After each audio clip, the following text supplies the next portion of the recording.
दोस्तों आज के इस वीडियो में हम बात करेंगे कि स्टेट बैंक ऑफ इंडिया में ना एक बहुत ही अच्छी वैकेंसी निकल करके आ चुका है। इसमें ना टोटल 2964 पदों पे शानदार वैकेंसी निकाली गई है।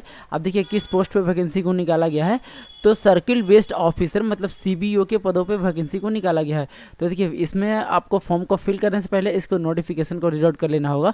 तो देखिए यहाँ पे इसका फुल नोटिफिकेशन मैंने आपके सामने लेकर के आ चुका हूँ।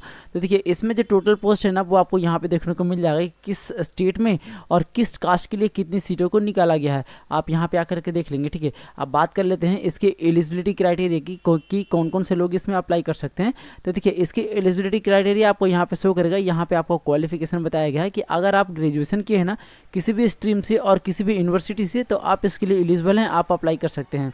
बात कर लेते हैं एज क्राइटेरिया की। 30/4/2025 तक ना आपका 21 साल हो जाना चाहिए तो ही आप इसमें अप्लाई कर सकते हैं, और मैक्सिमम जो आपका एज होगा वो 30 ईयर तक आप इसमें अप्लाई कर सकते हैं। मतलब 21 साल से लेकर के 30 साल के अंडर में आप हैं तो इसमें आप अप्लाई कर सकते हैं। तो अप्लाई करने के लिए वापस से आपको आ जाना है इसी वेबसाइट पे। इसका लिंक मेरे वीडियो के डिस्क्रिप्शन बॉक्स में मिल जाएगा, डायरेक्ट आप यहाँ पे आ सकते हैं। अब देखिए इसका जो इंपॉर्टेंट डेट्स है ना वो आपको यहाँ पे मिल जाएगा कि 9/5 से ना इस फॉर्म को स्टार्ट किया गया है, और इसमें जो रजिस्ट्रेशन का जो लास्ट डेट है 29/5/2025 तक आप इसमें फॉर्म को फिल कर सकते हैं। कि फॉर्म में किसी भी तरह का मिस्टेक होता है तो आप इसे एडिट कर पाएंगे 29/5/2025 से लेकर के 13/6/2025 तक। ऑनलाइन फी पेमेंट का जो लास्ट डेट रखा गया है 9/5/2025 से लेकर के 29/5/2025 तक आपको ना इस फॉर्म का पेमेंट कर देना है। ठीक है, आप रजिस्ट्रेशन कर चुके हैं तो आपको रजिस्ट्रेशन नंबर और पासवर्ड मिला होगा, तो उसे आप यहाँ पे फिल करके आप लॉगिन कर सकते हैं। और अगर आप न्यू कैंडिडेट हैं और न्यू रजिस्ट्रेशन करना चाहते हैं तो यहाँ पे आपको एक लिंक मिलेगा, click here for new registration का। इस वाले ऑप्शन पे आपको क्लिक करना है। जैसे इस वाले ऑप्शन पे क्लिक करेंगे तो आपके सामने रजिस्ट्रेशन के रिगार्डिंग फुल डैशबोर्ड खुल करके आ जाएगा। सबसे पहले आपको बेसिक डिटेल फिलअप करना है। बेसिक डिटेल में आप क्या फिलअप करोगे तो कैंडिडेट का फर्स्ट नेम आपको यहाँ पे फिल करना है। देखिए जो भी आप डिटेल फिल करेंगे ना वो 10th के मार्कशीट के अकॉर्डिंग आप फिल करेंगे। सेम कैंडिडेट का फर्स्ट नेम को यहाँ पे आपको कंफर्म करना है। कैंडिडेट का अगर कोई मिडिल नेम है तो वो आप यहाँ पे फिल करेंगे, नहीं है तो ये दोनों कॉलम को आप खाली छोड़ देंगे। डायरेक्टली आपको लास्ट नेम फिलअप कर देना है। जो आप लास्ट नेम फिलअप करोगे ना सेम लास्ट नेम को यहाँ पे कंफर्म करेंगे, आपका फुल नेम ऑटोमेटिक इस वाले कॉलम में आ जाएगा। थोड़ा सा आप नीचे स्क्रॉल करेंगे, कैंडिडेट का मोबाइल नंबर आपको यहाँ पे फिल करना है। सेम मोबाइल नंबर को यहाँ पे आपको कंफर्म करना है। अगर कैंडिडेट के पास कोई अल्टरनेट मोबाइल नंबर है तो वो आप यहाँ पे फिल करेंगे, नहीं तो छोड़ देंगे, ये मैंडेटरी नहीं है। कैंडिडेट का आपको ईमेल आईडी यहाँ पे फिल करना है। तो ईमेल आईडी आप कैसे फिल करोगे तो देखिए ईमेल आईडी का जितना भी अंक होता है ना @ के पहले वाला जितना भी अंक होगा ना वो आप यहाँ पे फिल करेंगे। @ आपका यहाँ पे ऑटोमेटिकली लगा हुआ आएगा। यहाँ पे बस डोमेन नेम आपको सिलेक्शन कर लेना है। तो सिलेक्शन करने के लिए यहाँ पे आपको क्लिक करना है। आपका क्या है gmail.com है या फिर hotmail.com है, in.com है, live.com है या rediffmail.com है या तो फिर yahoo.com.in है, तो वो आप अपने कोड यहाँ पे चूज कर लेंगे जो भी आपका होगा। ठीक है, उसके बाद ये तो आपका ईमेल आईडी फिलअप हो गया। अब फुल ईमेल आईडी को आपको कंफर्म ईमेल आईडी वाला बॉक्स में फिलअप करना है। @ के बाद वाला भी जो वर्ड होगा वो भी आपको इसी कॉलम में मैनुअली फिलअप करना होगा ना अपने कीबोर्ड की मदद से। ठीक है, इतना चीज़ को फिल करने के बाद ये कैप्चा को यहाँ पे आपको फिल करना है और सेव नेक्स्ट वाले ऑप्शन पे आपको क्लिक करना है। आप सेव नेक्स्ट वाले ऑप्शन पे क्लिक करेंगे ना तो नेक्स्ट स्टेप जो आएगा आपको फोटो एंड सिग्नेचर अपलोड करने का ऑप्शन आ जाएगा। तो देखिए आपका जो प्रोविजनल रजिस्ट्रेशन नंबर है ना वो आपको यहाँ पे शो करेगा। आप इसे नोट डाउन करके या तो फिर कॉपी करके आप इसे रख लेंगे, क्योंकि अगर फॉर्म फिल करते समय ना आपके किसी भी प्रकार का सिस्टम डाउन या तो फिर आपका नेट खराब हो जाता है तो दोबारा से आप ऐसे ही यूजर आईडी पासवर्ड से लॉगिन यहाँ पे कर पाएंगे। अब देखिए कैंडिडेट का आपको फोटो यहाँ पे अपलोड करना है और एक लाइव फोटो आपको अपलोड करना है। लाइव फोटो कैसे लेना है वो मैं अभी आपको बताऊंगा। आप जो फोटो अपलोड करोगे और सिग्नेचर जो आप अपलोड करोगे उसका जो ना क्राइटेरिया क्या होगा, तो देखिए यहाँ पे गाइडलाइंस आपको दिया गया है। सिंपली इस पर आपको क्लिक करना है। जैसे इस पर क्लिक करेंगे ना आपके सामने कुछ इस तरह का इंस्ट्रक्शन खुल करके आ जाएगा। तो देखिए फोटो इमेज का जो गाइडलाइंस है वो यहाँ पे आपको दिया गया है। डायमेंशन आपको इतने डायमेंशन में बनाना है 4.5 सेंटीमीटर इसका हाइट रहेगा, और विथ जो रहेगा इसका ना 3.5 सेंटीमीटर फोटो का विथ रहेगा। ठीक है, अब फोटो का जो साइज होगा ना 20 KB से 50 KB के अंडर में आपको फोटो का साइज बना लेना है। सिग्नेचर आपको कैसा बनाना है तो देखिए यहाँ पे आपको दिया गया है कि 10 KB से 20 KB के अंडर में आपको सिग्नेचर को अपलोड करना है। और यहाँ पे एक चीज़ और आपको बताया गया कि note in the capital letter, मतलब जो आप सिग्नेचर करोगे ना वो कैपिटल लेटर में नहीं करेंगे। फर्स्ट लेटर आपका कैपिटल होगा, बाकी सब स्मॉल लेटर में आप सिग्नेचर करेंगे। फोटो का साइज होगा 10 KB से 20 KB के अंडर में आप बना लेंगे। अब इसका डायमेंशन आपको यहाँ पे देखने को मिल जाएगा कि 140x60 पिक्सल में आपको फोटो को बना लेना है। ठीक है, तो फोटो को अपलोड करने के लिए वापस हम लोग आ जाते हैं इसी वेबसाइट पे। अब देखिए फोटो अपलोड करने के लिए आपको यहाँ पे एक ऑप्शन मिल जाता है चूज फाइल का। सिंपली इस पे आपको क्लिक करना है। अब जहाँ पे भी आप फोटो रख रखे होंगे ना वहाँ से क्या करेंगे, इसको आपको सिलेक्शन करना है। इसको ओपन करेंगे, थोड़ा सा आपको वेट करना है। देखिए आपका फोटो यहाँ पे आ जाएगा। उसके बाद जो आप लाइव फोटो कैप्चर करोगे ना, अब देखिए आपके पास अगर वेबकैम नहीं है ना तो आप इजिली अपने फ़ोन से आप फोटो को अपलोड कर सकते हो। वो आप कैसे करोगे, तो देखिए क्लिक हियर टू स्कैन का एक ऑप्शन मिलेगा, इस पर आपको क्लिक करना है, आपका बारकोड दिख जाएगा। आपको क्या करना है, यहाँ पे आपको एक बारकोड स्कैन करने का एक एप्लीकेशन आता है, वो आप गूगल प्ले स्टोर से डाउनलोड कर लेंगे।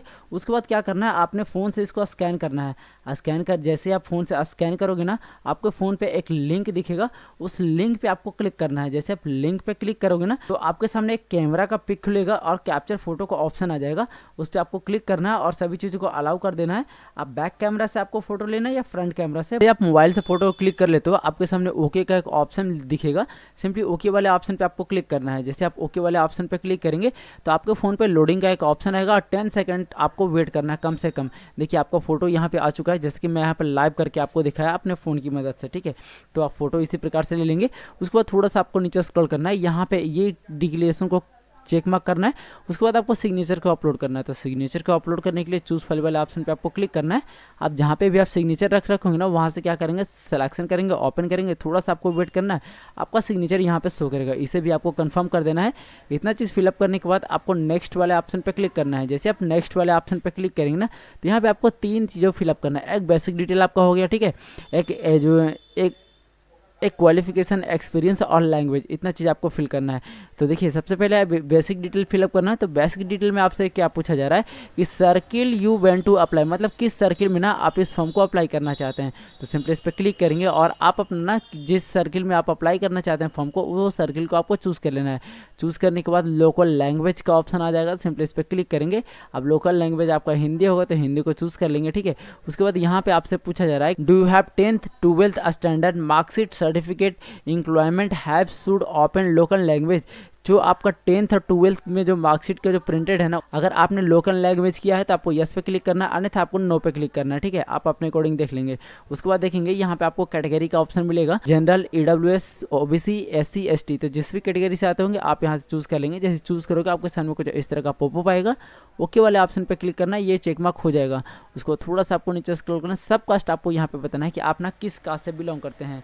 तो आप अपने अकॉर्डिंग कास्ट यहाँ पे फिलअप कर लेंगे। उसके बाद देखेंगे अगर आपने OBC चूज़ किया होगा तो यहाँ पे आपसे पूछा जाएगा कि क्या आप नॉन क्रीमी लेयर के अंतर्गत आते हैं, तो आपको इसे चेक मार्क कर देना, ठीक है। और अगर आप नॉन क्रीमी लेयर के अंतर्गत नहीं आते तो आप इसे चेक मार्क नहीं करोगे, ठीक है। अब यहाँ पे आपको देखेंगे कैंडिडेट का फॉर्म फिल करने है, वो अगर विकलांग है, अगर 40% से ज़्यादा विकलांग है तो आपको यस पे क्लिक करके डाटा को फिल करना है।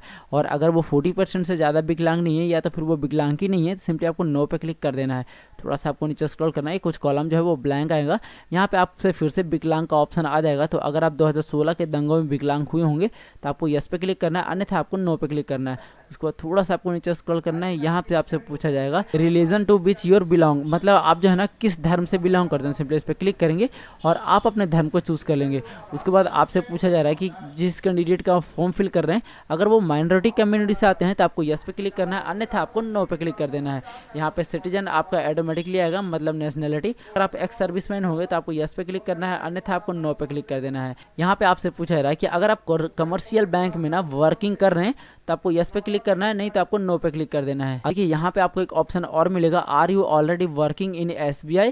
अगर आप SBI में किसी भी कॉन्ट्रैक्ट बेसिस या तो फिर एम्प्लॉय होंगे SBI बैंक में तो आपको क्या करना है, यस पे क्लिक करना है, अन्यथा आपको नो पे क्लिक कर देना है।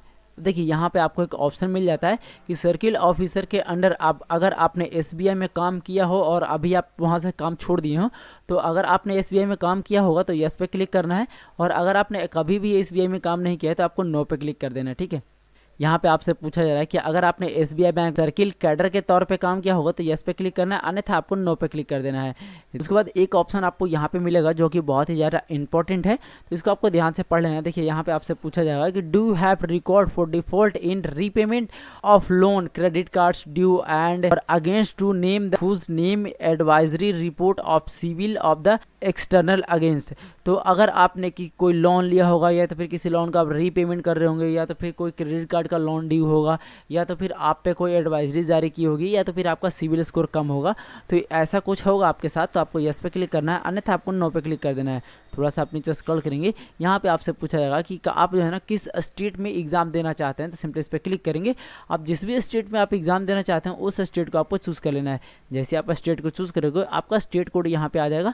जिस डिस्ट्रिक्ट में ना आप सेंटर लेना चाहते हैं सिंपली इस पर क्लिक करेंगे। आप जिस भी डिस्ट्रिक्ट में आप सेंटर लेना चाहते हैं उसको आपको चूज़ कर लेना है। उसको थोड़ा सा आपको नीचे स्क्रॉल करना है। अगर आपके पास कोई ID वगैरह है ना तो आपको इसको चेक मार्क करेंगे। यहाँ पे कॉलम एक्टिवेट हो जाएगा, इस पर आपको क्लिक करना है। आपके पास क्या है, पासपोर्ट है, आधार कार्ड है, पैन कार्ड है, ड्राइविंग लाइसेंस है, वोटर कार्ड है, जो भी आपके पास है आप अपने अकॉर्डिंग यहाँ पे सिलेक्शन कर लेंगे। जो आप सिलेक्शन करोगे उसका नंबर आपको यहाँ पे फिल करना है। फिल करने के बाद थोड़ा सा आप नीचे स्क्रॉल करेंगे, पर्सनल डिटेल आपसे यहाँ पे पूछा गया है, तो कैंडिडेट का डेट ऑफ बर्थ आपको यहाँ पे फिल करना है। सबसे पहले आपको अपना डे फिलअप कर लेना है, उसके बाद आप अपना मंथ फिलअप करेंगे, उसके बाद आप अपना ईयर को फिलअप कर लेंगे। इस प्रकार से स्क्रॉल करके डेट ऑफ बर्थ फिलअप कर लोगे ना, यहाँ पे आपका 30/4/2025 तक ना कितना एज हुआ है वो आपका यहाँ पे निकल करके आ जाएगा। यहाँ पे आपको जेंडर बताना है कि आप मेल का फॉर्म भर रहे हैं या फीमेल का फॉर्म भर रहे हैं, वो आप अपने अकॉर्डिंग यहाँ पे बता देंगे। यहाँ पे आपसे पूछा जा रहा है कि you have 2 win brother and sister, तो अगर आप एक से अधिक भाई होंगे या तो फिर एक से अधिक बहन होंगे और इसमें अप्लाई कर रहे होंगे तो आपको यस पे क्लिक करना है और उनका डाटा को फिल करना है। और अगर आप सिंगल इसमें अप्लाई कर रहे हैं सिंपली आपको नो पे क्लिक कर देना है।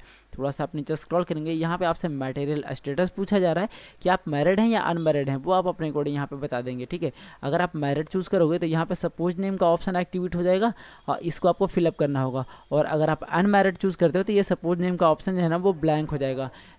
ठीक है, उसके बाद यहाँ पे देखेंगे कैंडिडेट का फादर नेम आपको फिल करना है, फर्स्ट नेम आप यहाँ पे फिल करेंगे। अगर उनका कोई मिडिल नेम है तो यहाँ पे फिल करेंगे, नहीं तो डायरेक्टली उनका लास्ट नेम आपको फिलअप कर देना है।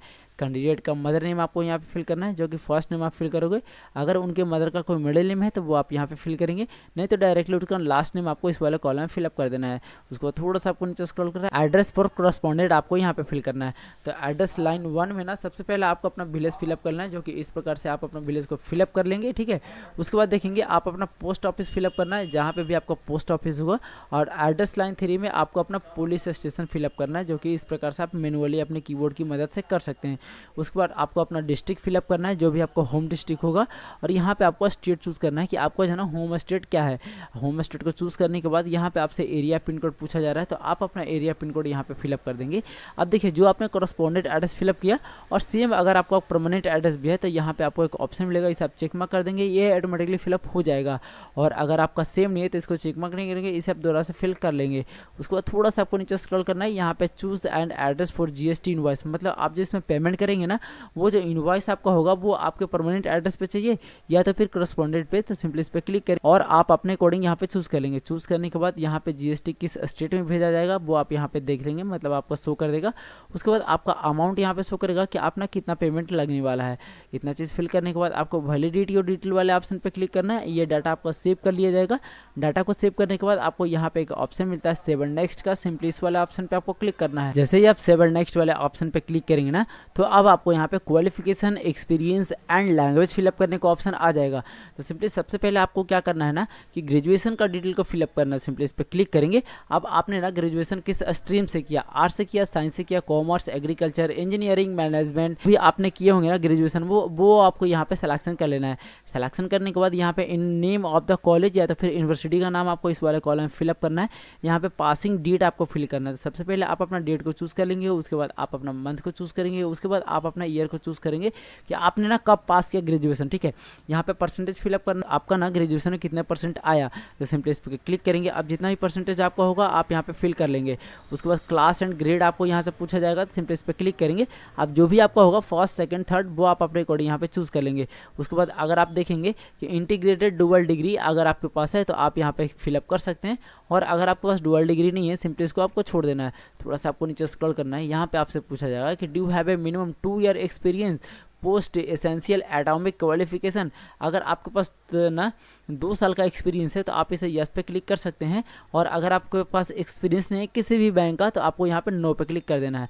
उसके बाद थोड़ा सा आप नीचे स्क्रॉल करेंगे, एक्सपीरियंस होगा तो आपको यस क्लिक करके डाटा को फिल करेंगे, अन्यथा आपको नो पे क्लिक कर देना है। थोड़ा सा आपको नीचे स्क्रॉल करना है, यहाँ पे आपसे पूछा जाएगा कि अदर डिटेल में आपको क्या फिलअप करना है कि whether duration of taking pre exam training SC ST OBC PWD candidate के लिए अगर आप ट्रेनिंग लेना चाहते हैं प्री एग्जाम के बाद तो सिंपली आपको यस पे क्लिक करना है। आप किस स्टेट में आप ट्रेनिंग लेना चाहते हैं ना उस पर क्लिक करेंगे और आप अपना स्टेट को चूज कर लेंगे। उसके बाद स्टेट कोड आपका ऑटोमेटिकली आ जाएगा। यहाँ पे आपसे पूछा जाएगा कि centre of for examination training, मतलब ना कहाँ पे आपको ट्रेनिंग लेना है तो सिंपली इस पर क्लिक करेंगे।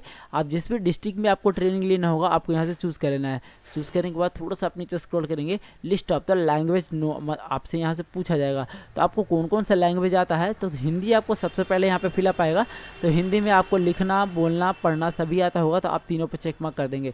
उसके बाद अगर आपके पास कोई और अदर लैंग्वेज भी आता है तो आप यहाँ पे फिल करके उसे तीनों पे चेक मार्क कर देंगे अगर लिखना बोलना पढ़ना आता होगा तो, ठीक है। और अगर आपको एक ही लैंग्वेज आता है तो आप एक ही यहाँ पे फिलअप रहने देंगे।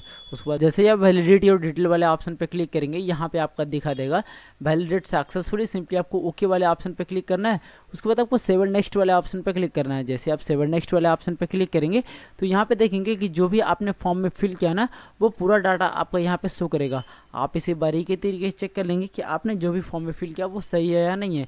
अगर आपका सारी चीज़ सही रहा तो नीचे स्क्रॉल करेंगे, यहाँ पे एक आई एग्री का ऑप्शन मिलेगा, इस पर आपको क्लिक करना है और कंप्लीट रजिस्ट्रेशन वाले ऑप्शन पे आपको क्लिक करना है। सही आप कंप्लीट रजिस्ट्रेशन वाले ऑप्शन पे क्लिक करेंगे तो आपके सामने कुछ इस तरह का पॉपअप आएगा। सिंपली आपको ओके वाले ऑप्शन पे क्लिक करना है, 2 बार आपको ओके वाले ऑप्शन पे क्लिक करना है, थोड़ा सा आपको यहाँ पे वेट करना है। हमें ना डॉक्यूमेंट अपलोड करने का ऑप्शन आ जाएगा। तो डॉक्यूमेंट आप कैसे अपलोड करोगे और कितने में अपलोड करोगे, मतलब उसका साइज कितना होना चाहिए, तो यहाँ पे आपको गाइडलाइंस दिया गया है। सिंपली यहाँ पे आपको क्लिक करना है। जैसे आप यहाँ पे क्लिक करेंगे थोड़ा सा आपको वेट करना है, आपके सामने कुछ इस तरह का इंस्ट्रक्शन खुल करके आ जाएगा। यहाँ पे आपको थोड़ा सा नीचे स्क्रॉल करना है, डॉक्यूमेंट अपलोड करने का गाइडलाइंस आपको यहाँ पे देगा है और हैंड राइटिंग जो आप अपलोड करोगे डिक्लेरेशन उसका भी गाइडलाइंस आप यहाँ पे देख सकते हैं, ठीक है। हैंड राइटिंग डिक्लेरेशन में आपको क्या लिख रहा है तो देखिए यहाँ से आप उठाएंगे और यहाँ तक आपको लिखना है हैंड राइटिंग डिक्लेरेशन में, ठीक है। यहाँ तक आप लिखेंगे और कैपिटल लेटर में आपको नहीं लिखना है, सभी स्मॉल लेटर में आप लिखेंगे। थोड़ा सा आप नीचे स्क्रॉल करेंगे, यहाँ पे आपको सारी चीज़ों का इंस्ट्रक्शन मिल जाता है। तो देखिए वापस आपको यहाँ पे आ जाना है। अब जो भी डॉक्यूमेंट आपने यहाँ पे बना रखा है देखिए सबसे पहले आपको आईडी प्रूफ अपलोड करना है। उसके बाद proof of the date of birth में आपको 10th का मार्कशीट अपलोड कर देंगे। अगर आपने एक्सपीरियंस फिलअप किया होगा तो आपको जॉब प्रोफाइल का यहाँ पे एक्सेट प्रीव्यू एम्प्लॉयर का यहाँ पे आपको पे स्लिप देना होगा। उसके बाद आपको एक यहाँ पे रिज्यूमे अपलोड करना है, ठीक है। एजुकेशनल क्वालिफिकेशन का सर्टिफिकेट है मार्कशीट के साथ में आपको अपलोड करना है, जो कि ग्रेजुएशन का आप अपलोड करेंगे। देखिए एक्सपीरियंस सर्टिफिकेट अगर आपने लगाया होगा, जैसे कि आपने एक्सपीरियंस में यस किया होगा तो आपको एक्सपीरियंस सर्टिफिकेट यहाँ पे अपलोड करना है, या तो फिर जॉब का ऑफर लेटर आप यहाँ पे अपलोड करेंगे। फॉर्म नंबर 16 का PDF आपको यहाँ पे अपलोड करना है, सैलरी स्लिप आपको यहाँ पे अपलोड करना है, लेफ्ट थंब का इंप्रेशन आपको यहाँ पे अपलोड करना है और हैंड राइटिंग डिक्लेरेशन, जैसे कि मैंने अभी आपको बताया कि हैंड राइटिंग डिक्लेरेशन आप यहाँ से लिख लेंगे, यहाँ से उठा करके यहाँ तक आपको हैंड राइटिंग डिक्लेरेशन लिख लेना है, ठीक है। जो भी डॉक्यूमेंट आपने यहाँ पे अपलोड किया ना, यहाँ पे एक प्रीव्यू का ऑप्शन मिलेगा, इस पर क्लिक करके आप अपने डॉक्यूमेंट को देख सकते हैं कि आपने डॉक्यूमेंट में अपलोड क्या किया, ठीक है। उसके बाद पूरा डॉक्यूमेंट अगर आपका अपलोड हो गया हो तो थोड़ा सा आपको नीचे स्क्रॉल करना है, ये कैप्चा को यहाँ पे फिल करेंगे और सेव नेक्स्ट वाले ऑप्शन पे आपको क्लिक करना है। सही आप सेव नेक्स्ट वाले ऑप्शन पे क्लिक करेंगे तो आपके सामने पेमेंट करने का ऑप्शन आ जाएगा। तो जो भी आपका अमाउंट लग रहा होगा वो आपको यहाँ पे शो करेगा। ये कैप्चा को आपको यहाँ पे फिल करना है और सबमिट वाले ऑप्शन पे आपको क्लिक करना है। सही आप सबमिट वाले ऑप्शन पे क्लिक करेंगे ना तो आपके सामने मल्टीपल पेमेंट का ऑप्शन आ जाएगा। आपके पास क्रेडिट कार्ड है, डेबिट कार्ड है, इंटरनेट बैंकिंग है, वॉलेट कैश है, या तो फिर QR कोड या तो फिर UPI से आप पेमेंट करना चाहते हैं।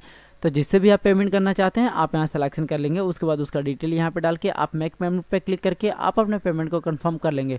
जैसे ही आपका पेमेंट कंफर्म हो जाता है ना, रीडायरेक्ट कर दिया जाएगा आपको होम पेज पे, वहाँ से आप अपने रिसीविंग को डाउनलोड कर सकते हैं।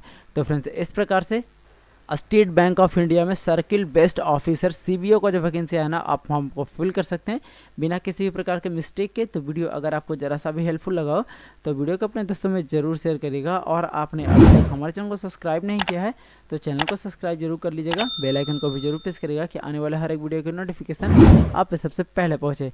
तो मिलते हैं हम फिर से किसी ऐसे नए टॉपिक के साथ, तब तक के लिए धन्यवाद। देखते रहिए A to Z सॉल्यूशन। जय हिंद।